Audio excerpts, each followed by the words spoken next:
Здравейте, аз съм Петър от БГ Наука и с мен е професор Радка Кънева, която е ръководител на проекта Геномът на България и ще си говорим защо е важен този проект и кой и как може да се включи. Здравейте! Здравейте! Може ли малко първо да се представите и да кажете повече за самия проект? Аз съм, както каза, ръководител на проекта Геномът на България, който е пилотен проект, финансиран от Министерството на образованието и науката. Но иначе съм професор в Медицинския университет София, катедра медицинска химия и биохимия и ръководя Центърът по молекулна медицина. Центърът по молекулна медицина е една научна инфраструктура, която е уникална за България, която се занимава с генетични и геномни изследвания и към която също така има и диагностична лаборатория, която се занимава с диагностични изследвания в областта на наследствените заболявания при човека. Ето защо всъщност това е логичното място, където да се роди идеята и да се реализира проекта Геномът на България. Всъщност, идеята за проекта Геномът на България не е от сега. Той е поне от преди 20 години, когато за първи път беше прочетен геномът на човека и навсякъде по света това предизвика страхотен интерес, развитие на технологиите.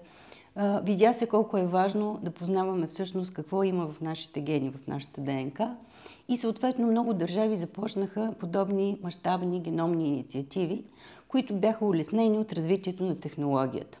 В началото на първият проект Геномът на човека беше реализиран с много средства, с участието на най-големите институти, университети в цял свят. Трая 13 години и струваше няколко милиарда. Но в последствие, следващите 10 години се развиха технологиите, които позволиха цената на цялостното секвениране на човешкият геном да падне и да стане вече доста по-достъпно. И това направи възможен този бум на големи геномни проекти в цял свят. Например, в Англия геномът на UK вече дава своите резултати. Там вече са събрани, секвенирани и изследвани 500 000 души от тяхната популация и данните са изключително интересни и полезни за научни изследвания, както и за целите на медицината.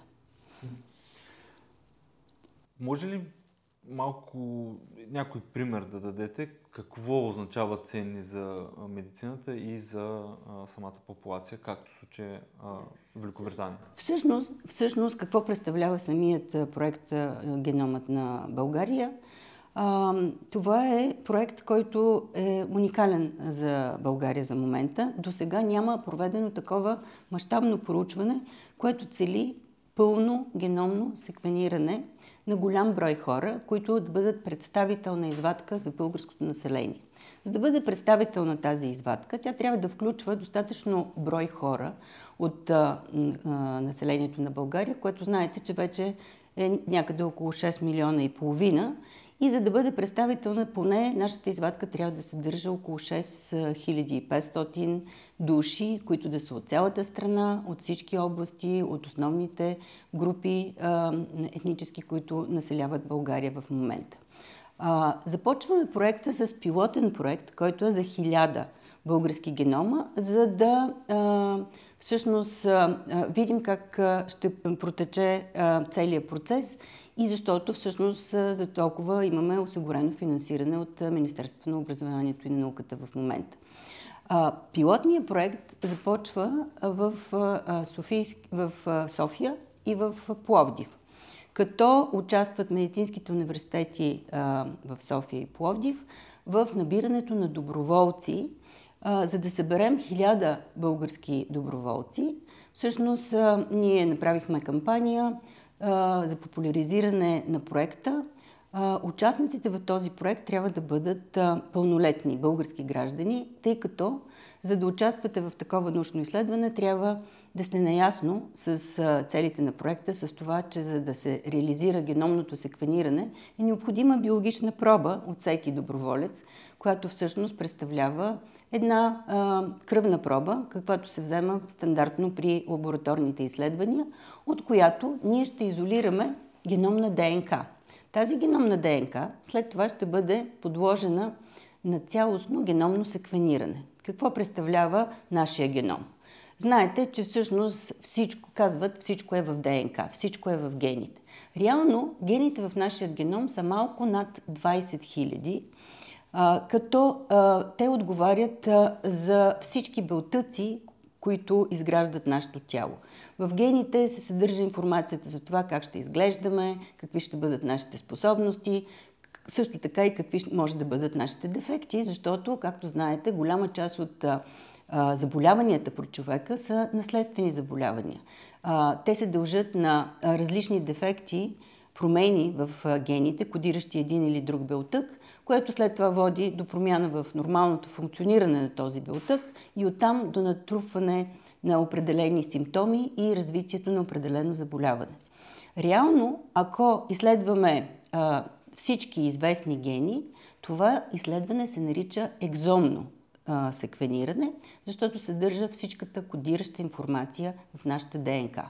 В нашата ДНК обаче, която е дълга над 2 линейни метра и се съдържат 3 по 10 на 9, представете си колко много букви има в нашия геном, се съдържа голяма част некодираща информация. Кодиращата информация са екзоните, а некодиращата информация, всъщност екзоните са разпръснати между некодираща ДНК. Тази ДНК не е маловажна. Едно време и казваха джънк, ненужна, непотребна ДНК. Всъщност тази ДНК изобщо не е непотребна. Оказва се, че в тази некодираща ДНК има важни региони, които са важни за регулацията на експресията на гените. Също така са важни за цялостната архитектура на нашата ДНК, когато ДНК се пакетира под формата на хромозоми, които в последствие се предават в наследството. Така че и некодиращата, и кодиращата ДНК всъщност са важни да бъдат прочетени. Това може да стане с пълното геномно секвениране. От начало до край да се прочете цялата ДНК. Технологиите вече го позволяват това да се случи. Както ви казах, в Центъра по молекулна медицина ние разполагаме от 2020 година с един от най-високопроизводителните секвенатори за секвениране от така нареченото ново поколение, благодарение до което ние имаме капацитет при едно пускане на апарата да се секвенират 48 всъщност проби на 48 души. Така че производителността на този апарат ни позволява ние да направим и да започнем да мислим за големи мащабни проекти от типа на геномът на България.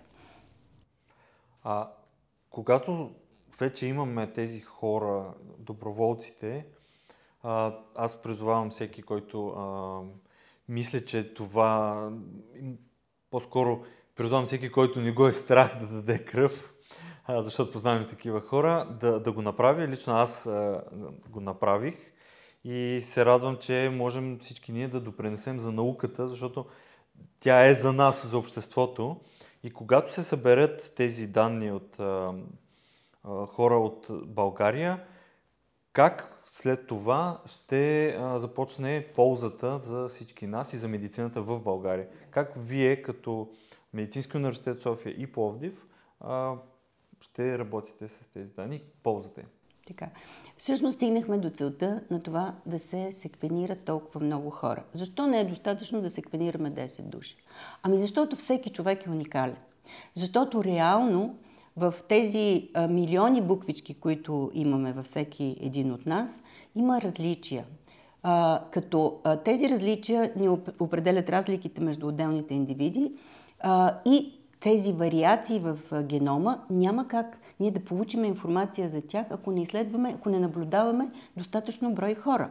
Така че ако изследваме голям брой хора, ние ще получим информация за всички вариации, които се наблюдават в генома при българите и ще можем да дадем една оценка надеждна за честотата на тези вариации в съответната популация.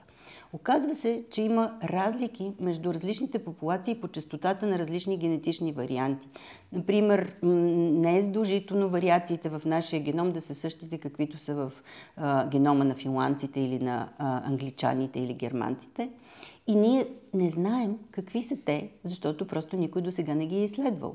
А защо е толкова важно да знаем честотата на тези варианти? Защото всъщност от честотата на вариациите зависи много развитието на науката генетика, молекулярна генетика, геномика, която всъщност е в основата на търсенето на причините за наследствените заболявания.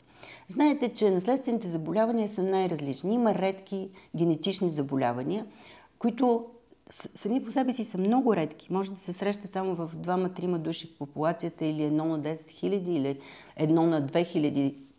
Това е дефиницията, нали, за рядко заболяване, но сумарно, ако погледнете в една държава или в цяла Европа, всъщност това са много хора, които страдат от различни редки заболявания. Как да намерим причината за тези заболявания? Ако изследваме генома на един пациент и намериме рядък вариант, който е уникален, не го намираме при никакви други хора. Как разбираме, че не го намираме при други хора? Ами, трябва да имаме данни, база данни, в която да са натрупани тези честоти на различните вариации и ние не можем да отидем и да сравним. Има ли го някъде по света този вариант или го няма?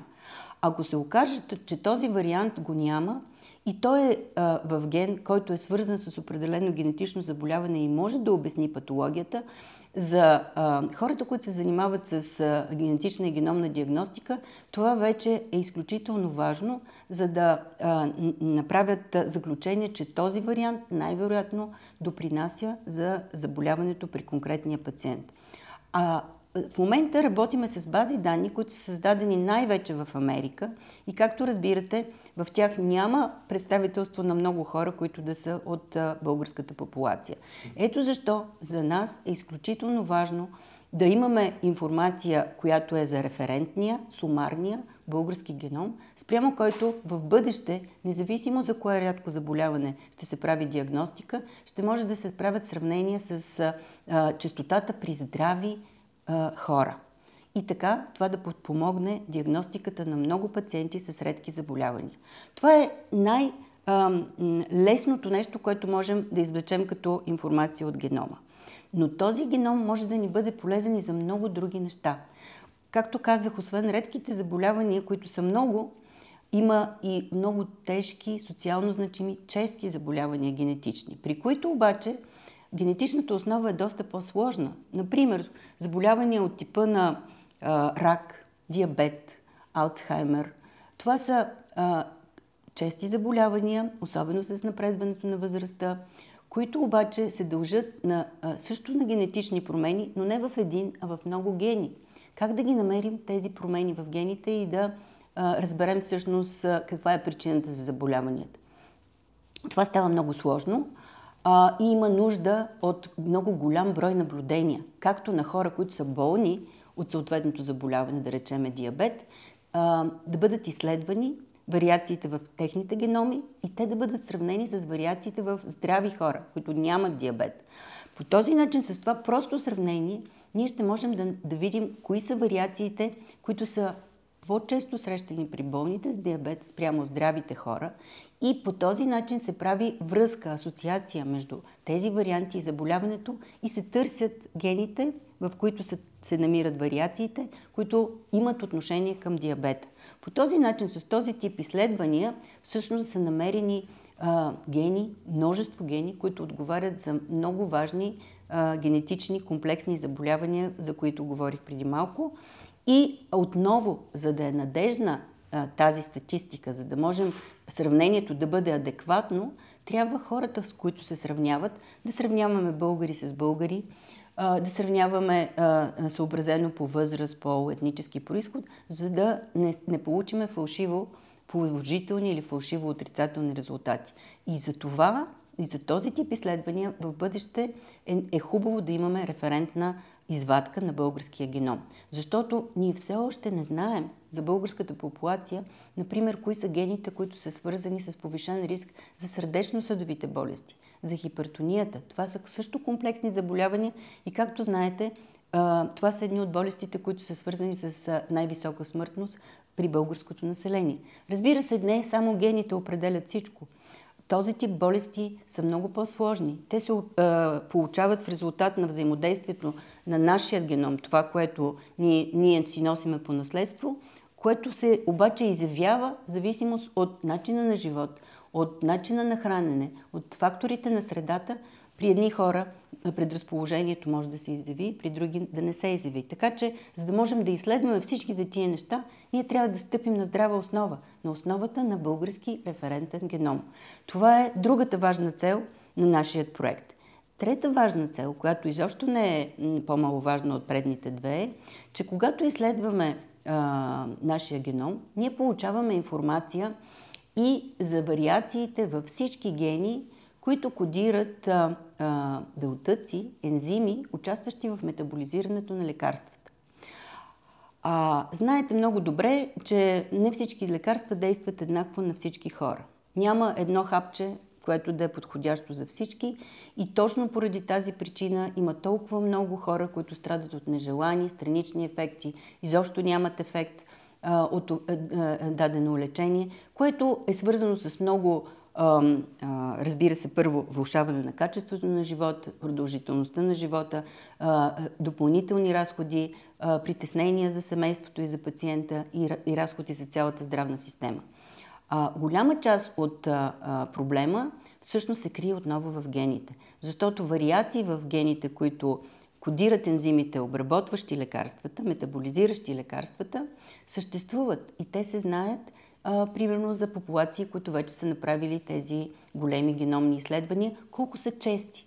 Така, ако ние знаем в нашата популация кои са тези гени, кои са тези варианти, които са чести за нашата популация и са свързани с това един човек да метаболизира по-лошо дадено лекарство, ние ще можем да направим да предложим като здравна система една по-добра диагностика, така че човек да не бъде третиран с едно, второ, трето, пето лекарство, без да има ефект и да се натрупват нежеланите ефекти, а още в началото да могат да се изследва профила за метаболизиране на лекарства и лекаря да може да прецени кое е най-подходящото лекарство за определен пациент.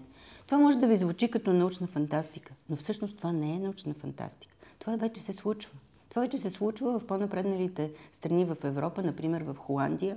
Вече има разработени такива тестове, които на базата на геномните изследвания са разработени такива генетични тестове, които позволяват за всеки пациент да се направи нещо като карта, в която се съхранява информацията за това, както кръвната група се съхранява и когато е необходимо може да бъде използвана тая информация, се съхранява информацията за това този човек дали метаболизира добре или зле определени лекарства, така че когато отиде на лекар или в аптеката, тази информация да послужи и да спести много всъщност средства и неприятности на съответния човек. Така че фармакогеномиката, фармакогенетиката, това е третото направление, в което нашия проект всъщност ще бъде изключително полезен в бъдеще. На практика, след като изредихме всичките тези възможни приложения на референтният български геном, трябва да кажем, че това е много важно за бъдещето на медицината на България като цяло и за бъдещето на медицината в Европа, защото нашите усилия не са изолирани. Ние не го правиме това самоцелно и не сме единствените, които се занимават с подобни мащабни проекти.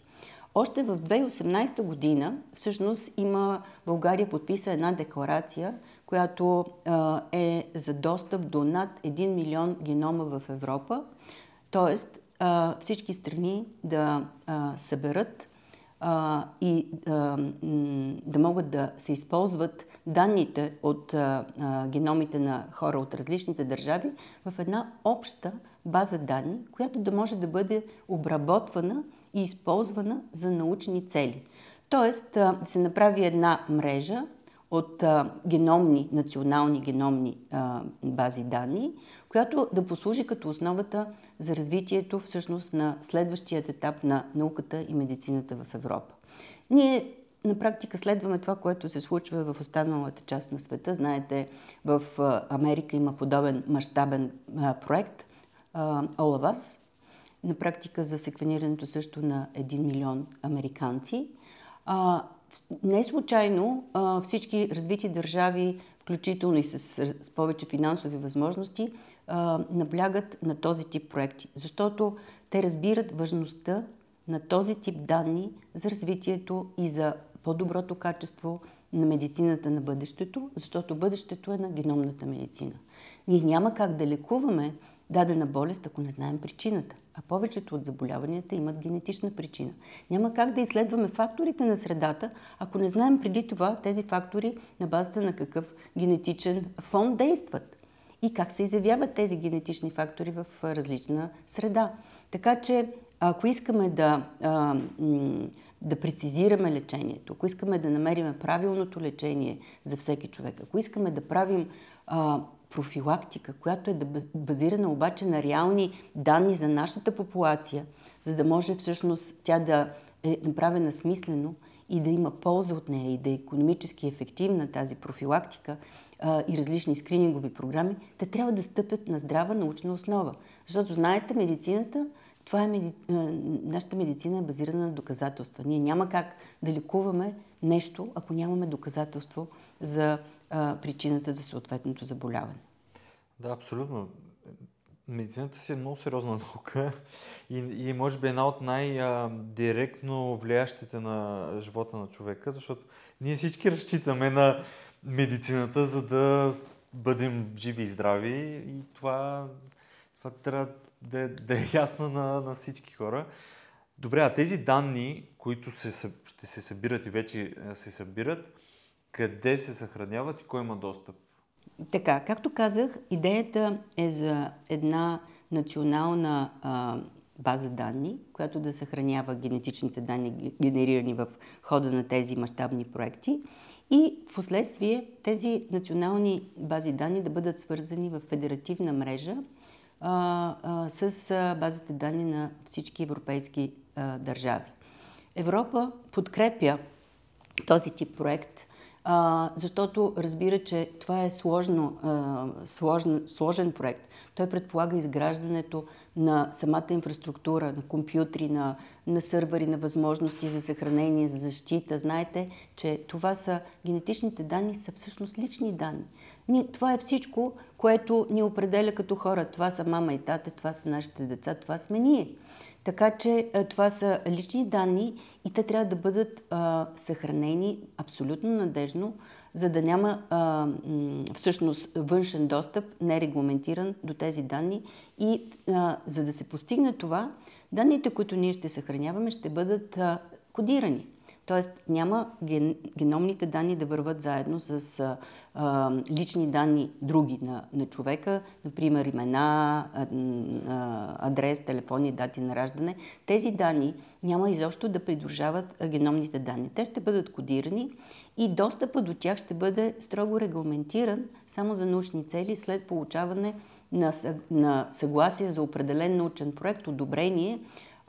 Както знаете, в България, за да се проведе научно изследване с участието на хора, задължително самия проект трябва да мине на одобрение през етична комисия към съответната научна организация, където ще се реализира този проект, за да може да се прецени дали дизайна на проекта, начина по който се събират, съхраняват данните е достатъчно надежден, за да осигури защитата на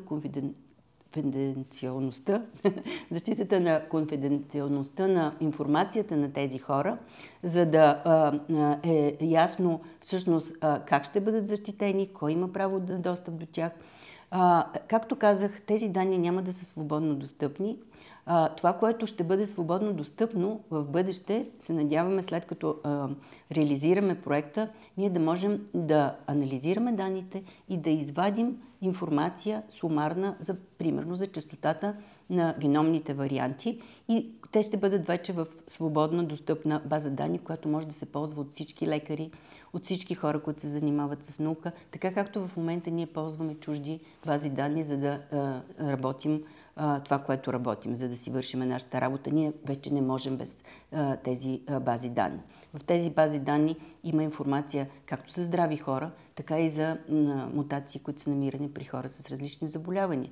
И само, знаете, информацията е изключително важна в днешно време. И само ако имаме цялата информация, ние можем да направим правилните изводи. В противен случай се връщаме в предишния век. Да, целта е да вървим напред. Целта е да вървим напред и, както казах, тази федеративна инфраструктура за геномни данни се подкрепя както от Европа, така и от всяка страна членка, която участва в проекта за изграждане на геномна инфраструктура. Това е в духа на всъщност развитието на медицината и на науката, отворената наука, достъпа до данни. Защото всъщност, за да се генерират тия данни, не само конкретния проект, но всички научни данни, са вложени много средства, много усилия. И би било добре, ако тези данни са достъпни и за други изследователи да генерират нови резултати, нов тип изследвания. Така че Европа върви в тази посока с осигуряване на отворена наука, достъп до данни за всички изследователи. Както казах, в нашия проект това, което ние събираме като информация от доброволците, освен биологичната проба кръв, ние имаме един въпросник, клиничен, в който хората трябва да попълнят както кой откъде е, от кой географски регион на страната, за да знаем доколко ни е представител на извадката, къде са родени родителите му, но също така да попълнят информация за заболявания, които знаят, ако имат такива заболявания при тях или при роднините. Защото по този начин ние можем да се ориентираме всъщност има ли или няма определено генетично заболяване в семейството на този доброволец. Той самия може да е здрав, защото е млад и студент, да речеме, но може в семейството да има различни генетични заболявания, например фамилен рак или пък инфаркти, инсулти. Обикновено това са болестите, които циркулират най-често. Диабет, които са най-чести в българското население. За всички наши доброволци, които участват в проекта, на практика те няма да получат директна полза за себе си от този тип изследване, защото целта е референтен геном на българина. Но ако ние намериме при анализа на геномите на всички доброволци варианти при конкретния доброволец, които се свързват с известно генетично заболяване, което е тежко и което може да бъде предотвратено, ние имаме един списък с заболявания, които ще докладваме. Ако намерим такива варианти, ще намерим начин да се свържем с съответния доброволец, ако той е заявил желание за това при попълването на информираното съгласие в началото. Така този човек може да се окаже, че не знае, но е носител, да речеме, на предразположение за развитието на фамилен рак на гърда и яйчника. И тогава вече този човек ще може да започне много по-ранна профилактика, за да не се стига изобщо до развитие на заболяването. Или пък този човек може да не знае, но да е носител на вариант, който е свързан с фамилна хиперхолестеролемия, т.е. повишени нива на холестерола, които повишават риска за различни сърдечни и съдови болести. Ако този човек го знае това предварително, той може да съобрази начина си на хранене, начина си на живот, така че да държи холестерола нисък и да намали риска да развие по-сериозно заболяване. Това е за конкретната полза за нашите доброволци.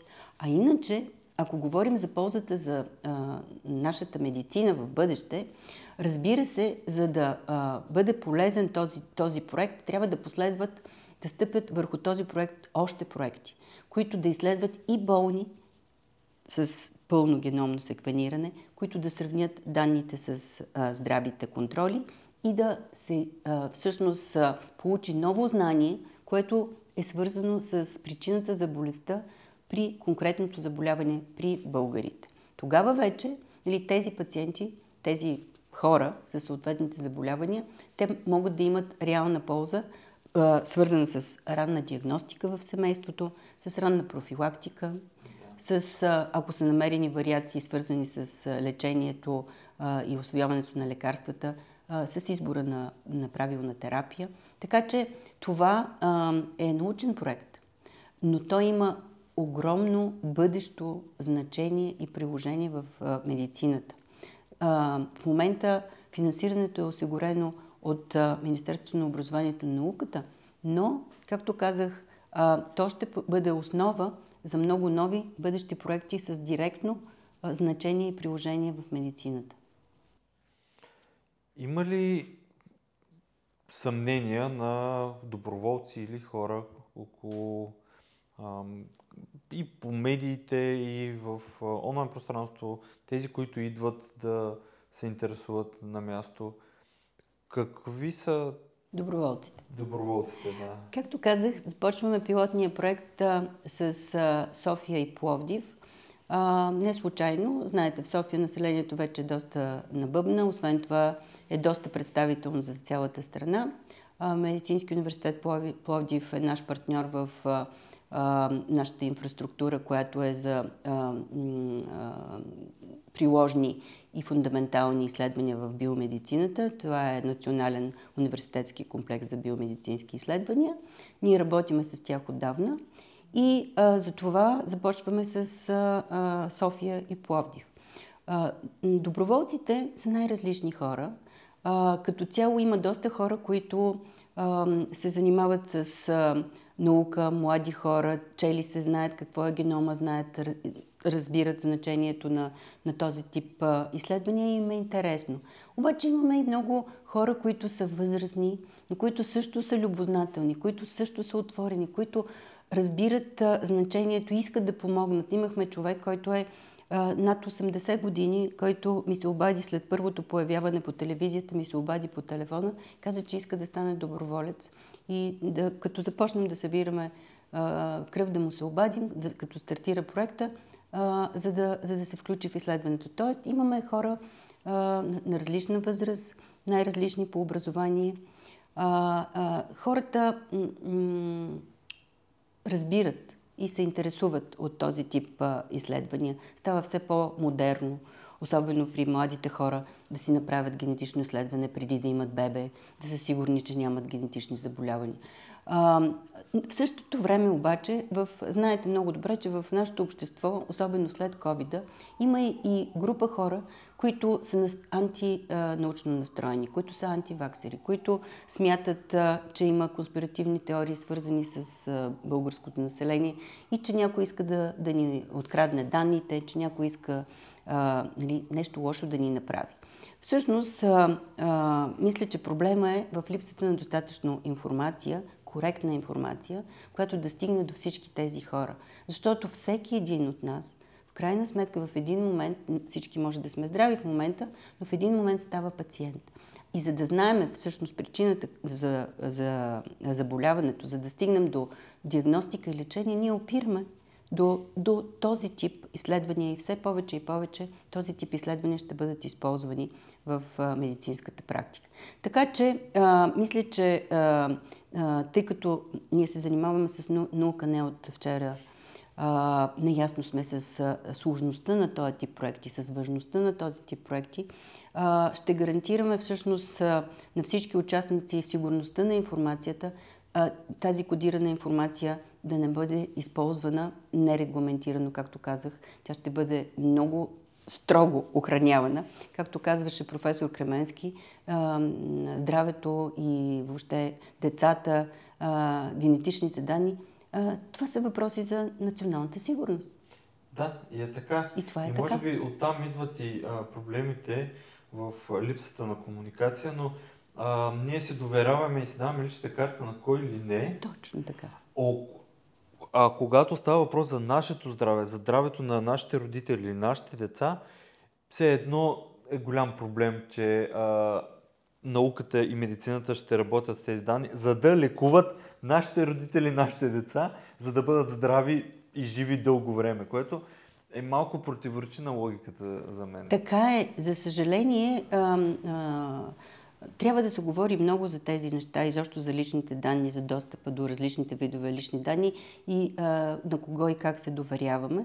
Защото знаете, че има включително множество вече с напредването на технологиите. Можеш да си направиш подобно изследване в някаква фирма, след това тези данни да ги дадеш на друга фирма, която да ти ги анализира, за да ти каже Дали ще имаш едни или други алергии, дали ще можеш да отслабнеш и как да отслабнеш и така нататък. Знаете за този тип приложения. И в същия този момент хората са съгласни, защото искат да получат някаква информация, но много малко хора се запитват всъщност какво се случва с моите данни, с биологичния материал, къде се съхраняват, кой ги използва, за какво ги използва. За да няма съмнения и притеснения, всичко това, когато става въпрос за научни изследвания, трябва да бъде ясно изказано, формулирано в информираното съгласие, което човек подписва в началото на изследването. За да може той да е абсолютно наясно, да зададе всички въпроси, които го притесняват, за да може той да е сигурен за своите данни и за начина, по който те в бъдеще могат или не могат да се използват и за какви цели. Знаете, в момента с новият европейски регламент за защита на личните данни с GDPR, нещата стават още по-строги и те се отнасят за всички видове лични данни, включително и за генетичните данни. Така че никоя организация или човек или който и да е било не може просто така да използва без съгласието на съответния човек личните му данни. Да, абсолютно. Както казах, ние сме все още в пилотният етап на първите 1000 доброволци. Разбира се, няма да спрем до тук. Идеята е да стигнем до референтният геном от 6500, ако успеем да осигурим финансирането за това. Искам да кажа, че сме изключително щастливи, че имаме подкрепата на Европейската комисия и на Министерството на образованието и науката и за следваща фаза на този проект. Съвсем наскоро, на деня на ДНК, през април, беше обявено, че проектът Геномът на Европа ще бъде подкрепен от Европейската комисия и в рамките на следващите 3 години всъщност ще бъде осигурено секвенирането на поне 100 000 европейски генома, като в този мащабен проект финансирането е осигурено, както казах, с съфинансиране и от националните организации научни, в случая Министерството на образованието и науката в много страни. Това са Министерството на здравеопазването, които осигуряват средствата, или Министерството на социалните грижи включително. А другата половина се осигуряват от Европейската комисия, като в този мащабен проект ще се включат всички европейски страни членки, включително и някои не членки, например Турция, например Сърбия, също искат да се включат. Дори страни, в които все още нямат капацитета да правят геномните изследвания в самата страна, те искат да бъдат част от този мащабен и изключително важен за развитието на науката проект. Така че проектът продължава и се надявам в следващият етап ние да успеем да обхванем останалите основни градове и области в страната и да съберем доброволци и от там. За сега, включително в пилотния проект, след медийните всъщност кампании, се оказа, че има хора от всички краища на България, които искат да се включат и ние осигурихме възможност това да стане, като те изпратят биологичната проба и информираното съгласие по почтата до нашата лаборатория в София. Предстои да се организира този процес за следващата фаза на проекта, но за момента за пилотния проект вземането на кръв става само в Медицинския университет Пловдив и Медицинския университет София, като на сайтовете на университета има подробна информация къде точно и как всъщност трябва да стане това. Така че аз мисля, че всеки, който е любознателен, който иска да помогне за развитието на науката и медицината в България, е добре дошъл, за да бъдем заедно в този действително много интересен проект с изключително голямо значение, дългосрочно, за мен изключително вълнуващ мащабен проект. Да, аз много се радвам, че и аз успях да се включа по този начин, така че ако наистина не ви е страх да давате кръв, дарете за този проект, защото това има смисъл за нас и за нашите деца и въобще за България. Благодаря много за този разговор. Благодаря за поканата и разбира се, всеки е добре дошъл.